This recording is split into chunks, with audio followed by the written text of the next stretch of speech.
Cordial saludo a todos. Un día más, con la gracia del Señor, proseguimos el comentario del Catecismo de nuestra Madre, la Iglesia. Continuamos la explicación de este punto 1456 del Catecismo, que nos habla de la confesión de los pecados y dice: en la confesión los penitentes deben enumerar todos los pecados mortales de que tienen conciencia tras haberse examinado seriamente.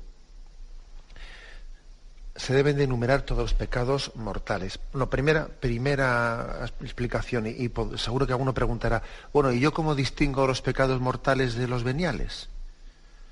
Bueno, ciertamente no es tan fácil establecer una frontera en la que uno tenga una especie de certeza o seguridad absoluta de que es un pecado mortal o un pecado venial. Entre otras cosas también porque que un pecado sea mortal o sea venial no únicamente depende de la materia, del acto en sí, sino también depende del grado de intencionalidad, de consciencia y de libertad.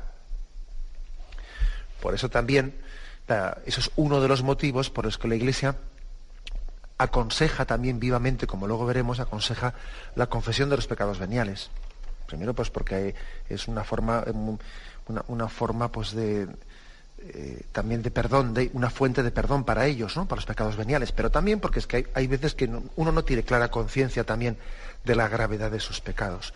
Entonces se nos pide que enumeremos los pecados mortales. Cuando se dice enumerar, no quiere decir estar contando las circunstancias y la película. ¿Me explico? O sea, quiere decir pues que no, uno no tiene por qué estar contando pues la historia con todo tipo de detalles, etcétera, de un pecado que cometió. Pues no. O sea, yo creo que basta con que él, por ejemplo, se acuse y diga, pues me acuso de que he tenido sentimientos de odio hacia un primo mío, un hermano mío, un lo que sea, ¿no? No tiene por qué estar contando, es que pasó esto y luego vino lo otro y tal.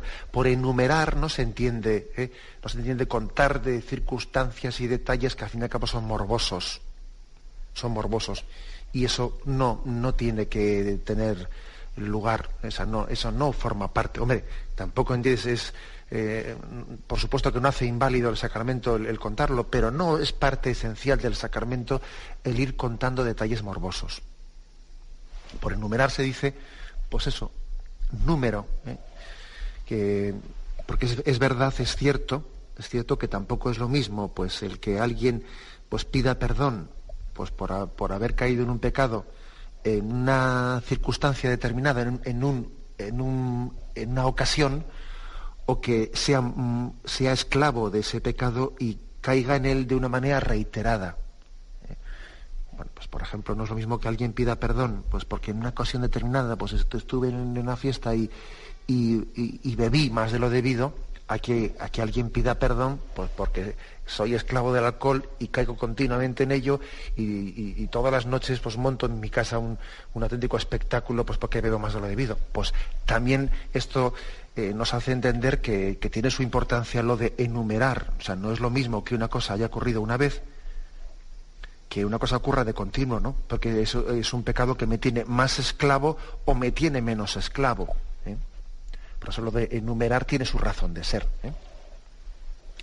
Lógicamente también las cosas, como os podéis imaginar, pues tampoco podemos caer en el escrúpulo, porque muchas personas pueden decir, pues yo tampoco tengo conciencia exactamente de qué número, pues más o menos las cosas, ¿no? Con la buena intencionalidad de quien abre su corazón delante de Dios. Este es, digamos, el principio. En la confesión los penitentes deben enumerar los pecados mortales de los que tienen conciencia, tras haberse examinado seriamente. Incluso si estos pecados son muy secretos y si han sido cometidos solamente contra los dos últimos mandamientos del Decálogo. ¿Por qué hace referencia aquí a los pecados secretos y a los que han sido cometidos contra los últimos dos mandamientos del Decálogo? Porque si os fijáis, de los 10 mandamientos, los dos últimos son los pecados que hacen referencia más a los pecados de pensamiento, de intención.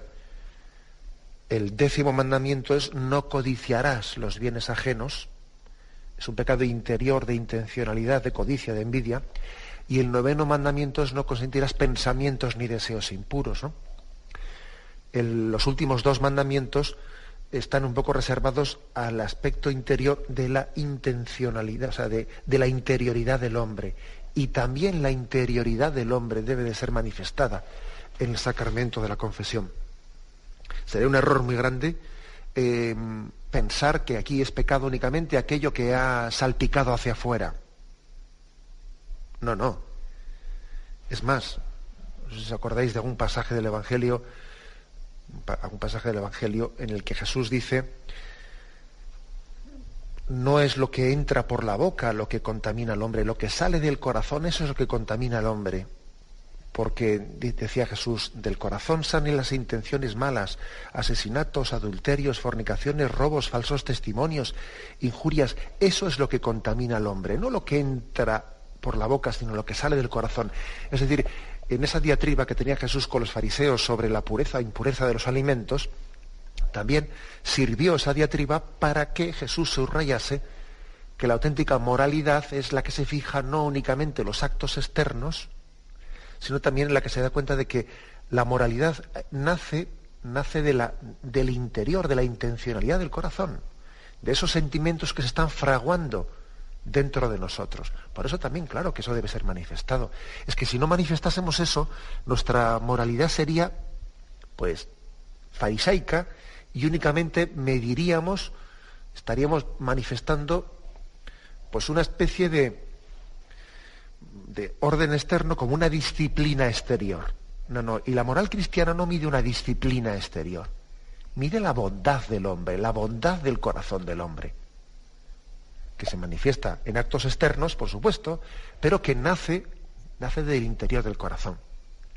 Por eso esos dos mandamientos, el 9º y el 10º, también hacen referencia: no codiciarás, no envidiarás y no desearás la mujer del prójimo, hacen referencia a también examinar en el sacramento de la confesión el interior del hombre. Y, por ejemplo, tenéis ahí, se nos ofrecen dos textos: Éxodo 20:17, no codiciarás la casa de tu prójimo, ni codiciarás la mujer de tu prójimo, ni su siervo, ni su sierva, ni su buey, ni su asno, ni nada que sea tu prójimo.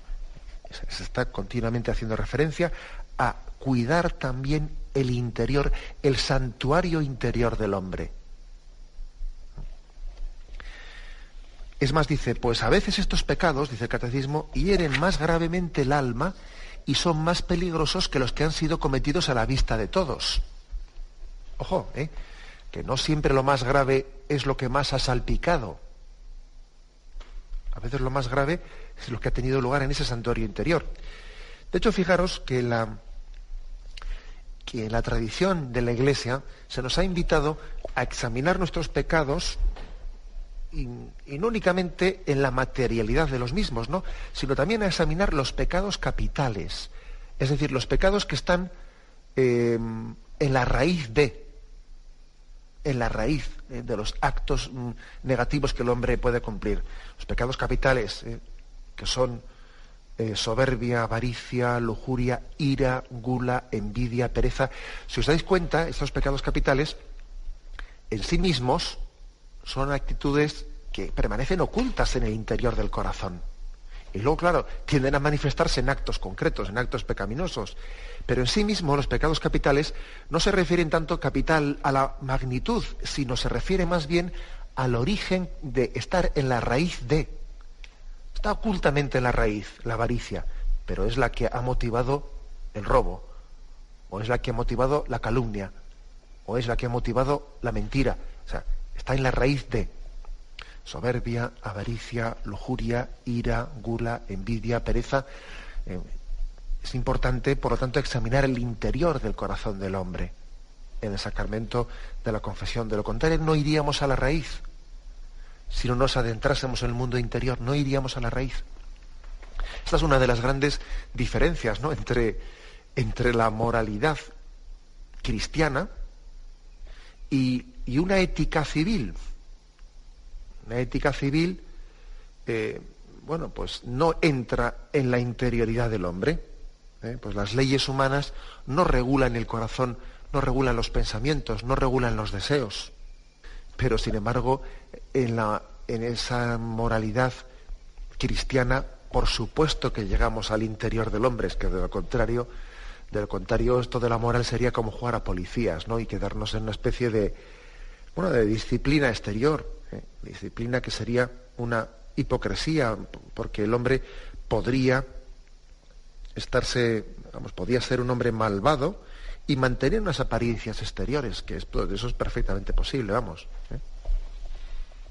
Bien, por lo tanto, se nos invita a enumerar los pecados mortales, a examinarse seriamente de ellos y también a enumerar, a manifestar nuestros pecados interiores de pensamiento, de deseo. Especialmente dice los 2 últimos mandamientos, el 9º y el 10º. Bien, y me despido con la bendición de Dios Todopoderoso, Padre, Hijo y Espíritu Santo, descienda sobre vosotros. Alabado sea Jesucristo.